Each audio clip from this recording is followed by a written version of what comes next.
তবে কি পৃথিবী জুড়ে তৈরি হবে পানির সংকট? এআই প্রযুক্তি ব্যবহারে উঠেছে এমন প্রশ্ন, কারণ কৃত্রিম বুদ্ধিমত্তার ব্যবহারে ফুরাচ্ছে পানি। আরও স্পষ্ট করে বললে, এআইকে যে প্রশ্ন করা হচ্ছে তার উত্তর দিতে খরচ হচ্ছে লিটার লিটার পানি। প্রতিদিন আমরা যখন এআইকে প্রশ্ন করি, ছবি বানাই, তখন ডেটা সেন্টারে গ্যালন গ্যালন পানি ঝরছে। শুনতে অবাক লাগলেও ডেটা সেন্টারগুলোকে ঠান্ডা রাখতেই এই পানি প্রয়োজন।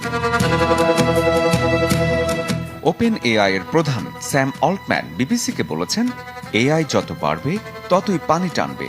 অর্থাৎ আমাদের কফির কাপের সঙ্গে প্রতিযোগিতায় নামছে এআই। মাত্র ১০০ শব্দের একটি এআই ইমেল তৈরি করতে লাগে ০.১৪ কিলোওয়াট বিদ্যুৎ, যা ১৪টি এলইডি বাতি ১ ঘন্টা জ্বালাতে যথেষ্ট। চ্যাটজিপিটির একটি সাধারণ প্রশ্নের উত্তরে ১ চা চামচের ১৫ ভাগের ১ ভাগ পানি খরচ হয়। প্রতিদিন প্রায় ১০০ কোটি মেসেজের উত্তর দেয় চ্যাটজিপিটি। সাথে আছে জেমিনি, ডিপসিক, ক্লডের মতো মডেল। সব হিসেব করলে বোঝা যায় পানির চাহিদা বিপুল। বিশ্বজুড়ে প্রতিদিন হাজার হাজার লম্বা প্রম্পট লেখা যাচ্ছে দুনিয়ার মোট বিদ্যুৎ খরচের প্রায় ২%।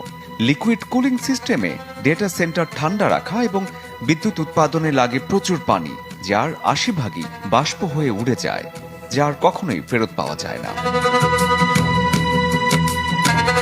ইন্টারন্যাশনাল এনার্জি এজেন্সির মতে, এআই ডেটা সেন্টারের বিদ্যুতের চাহিদা ২০৩০ সালের মধ্যে ৪০০% বেড়ে ৩০০ টেরাওয়াট ঘন্টায় পৌঁছতে পারে, যা ইংল্যান্ডের ১ বছরের বিদ্যুৎ ব্যবহারের সমান।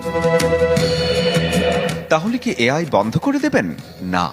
এআই যেমন আমাদের জীবন বদলাচ্ছে, তেমনি আমরা পানি ব্যবহারে একটু সচেতন হলেই ভবিষ্যৎ প্রজন্ম থাকবে ফ্রেশ আর কুল। শরীফুল হক, চ্যানেল 24।